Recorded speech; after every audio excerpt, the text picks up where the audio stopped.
such an asshole. John writes, man, this is too, look at this. This is, it's a happy day in Cappy Willand. Clarey test on St. Maximilian Kolbe. Link to his Wikipedia page. That's it. Look at how short and sweet that was, boys and girls. So let me tell you a little bit about myself. Back in 1991, my dad met my mother. It was a torrid affair, and she really didn't know what she was doing. Should I buy regular or premium? Boom. Here we are. Maximilian Maria Kolbe, born Rajmund Kolbe, Polish, 1894 to 1941, venerated as Saint Maximilian Kolbe, was a Polish Catholic priest and conventual Franciscan friar who volunteered to die in place of a stranger in the German death camp of Auschwitz. Wow. Wow. Let's see. You guys have some balls like that, huh? Hey, anytime you think you got it bad, anytime you think you're pretty good, here you go. Located in German-occupied Poland during World War II, he had been active in promoting the veneration of the Immaculate Virgin Mary, founding and supervising the monastery of, I can't pronounce these Polish words, operating an amateur radio station, and founding of running several other organizations and publications.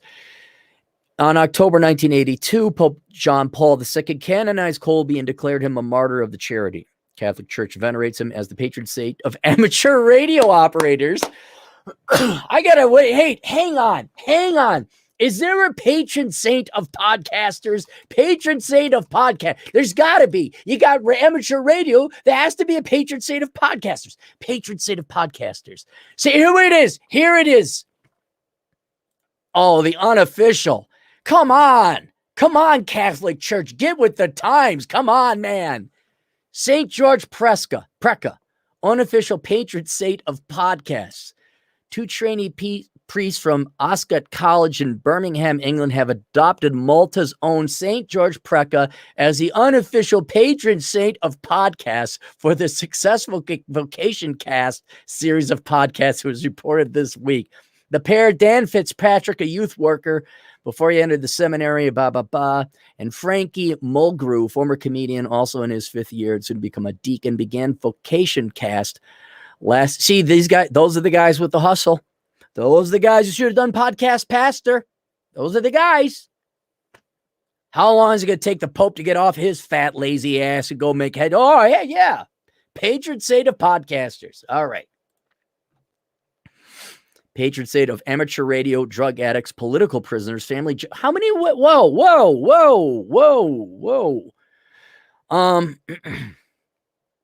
What is this, Pokemon? You collect all these different cards? How about you just one? You get one thing. I don't know. I'm not Catholic. Just seems a bit excessive. Amateur radio operators, drug addicts, political prisoners, families, journalists, and prisoners.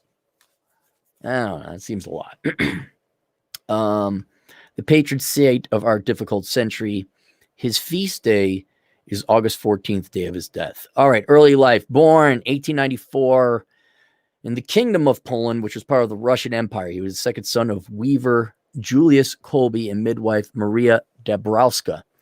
Father, ethnic German. Mother was Polish. 4 brothers. Boop-a-doo. Strongly influenced 1906. He had a vision when he was 12. So that's 6 plus 7, 13. I did the numbers right. His elder brother, Francis, joined the Franciscans seminary. So he had 16 and was allowed to enter the novitiate, where he chose the religious name Maximilian. He professed, you Catholic priests get the fun things. You get new names, 40 different things you can become a patron saint of. First vows at 17, final vows at 20, adopting the additional name of Maria. Okay, so he's not even an adult yet, and he's already a priest. No, well, he didn't major in stupid stuff. Doesn't sound like it came from money. So far, nothing yet. What I don't like is, like, I'm going to become... because back in the time, the church was the state, and I'm wondering, is this kind of like I want to lord over people and lecture them? I'm 12. I had a vision. Ooh, maybe he just had some bad mushrooms, man. World War II. All right, let's see if he does some stuff. He attended Pontifical Gregorian University, earned a doctorate in philosophy in 1915. From there, in 1950, continued studies at the Pontifical Universities of St. Bonaventure, where he earned a doctorate in theology. Well, that's what you're supposed to do. Now he's active in okay. If any degree was a good degree, you're there. I'm not going to throw in the worthless degree or you're trying to. It's just, he didn't work he worked in the mines and saw Jesus or saw some death, and then he decided to become a priest and help the children.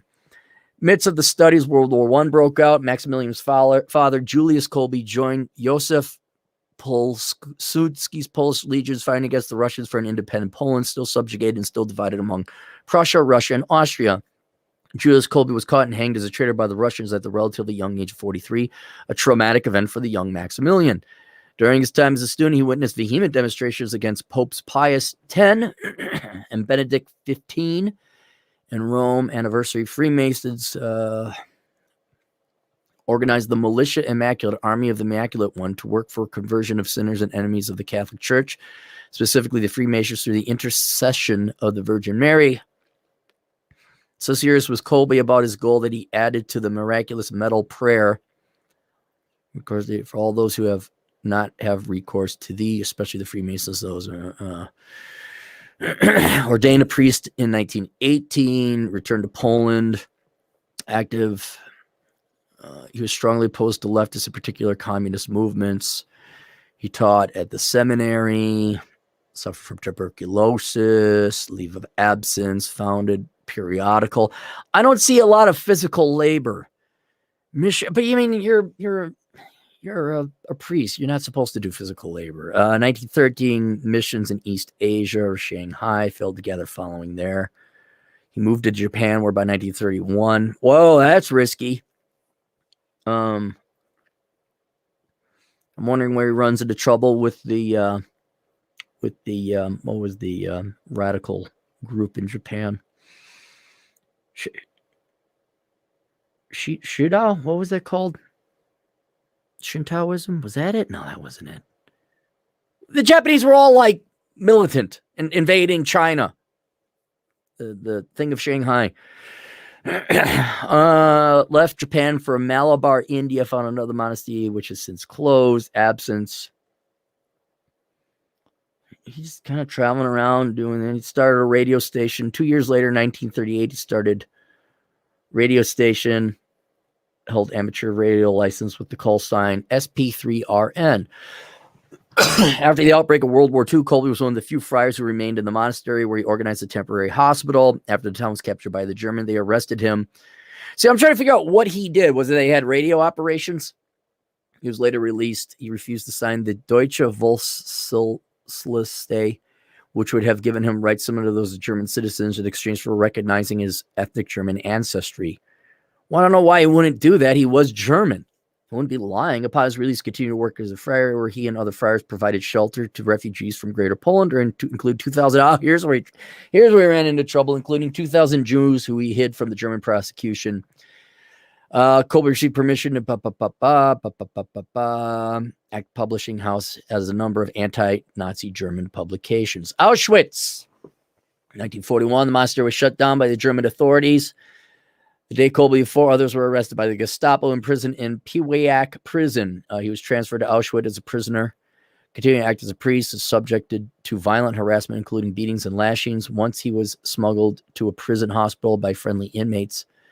At the 1941, one prisoner escaped from the camp, prompting SS Hauptsturmführer Karl Fritsch, deputy camp commander, to pick 10 men to be starved to death in an underground bunker to deter further escape attempts. When one of the selected men, Franciszek Godshewicz, cried out, "My wife, my children," Kolbe volunteered to take his place. Wow, and it wasn't a short death either. That was like starvation. According to eyewitnesses, who was an assistant janitor at the time. In his prison cell, Kolbe led the prisoners in prayer. Each time the guards checked on him, he was standing or kneeling in the middle of the cell, looking calmly at those who entered. After they had been starved and deprived of water for 2 weeks, only Kolbe remained alive. Boy, Viktor Frankl he was onto something. Death. The guards wanted the bunker emptied, so they gave Kolbe a lethal injection of carbolic acid. Kolbe is said to have raised his left arm and calmly waited for the deadly injection. He died 1941, August 14th. His remains were cremated on the 15th, the feast day of the Assumption of Mary. All right, would I like to have a beer with the guy? Yeah. Could he have ran for office? Sure, he's better than most politicians. I want to be excited. And a very selfless, sacrificial man, no doubt about it. But I'm like, okay, at 12, you decide you're just going to run around and be a priest. All right.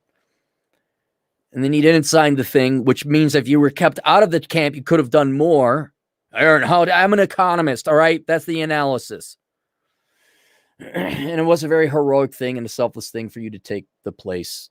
And that's more than what I would do. But and he was not a communist. He hated the communists. He hated the Nazis, who are just communists in another name. Yeah, he could run for office. Yeah, sure, you can run for office. Yeah, you're better than everybody else. So there we go. Any super chats? Boom, that's it. See you guys later, Toodles.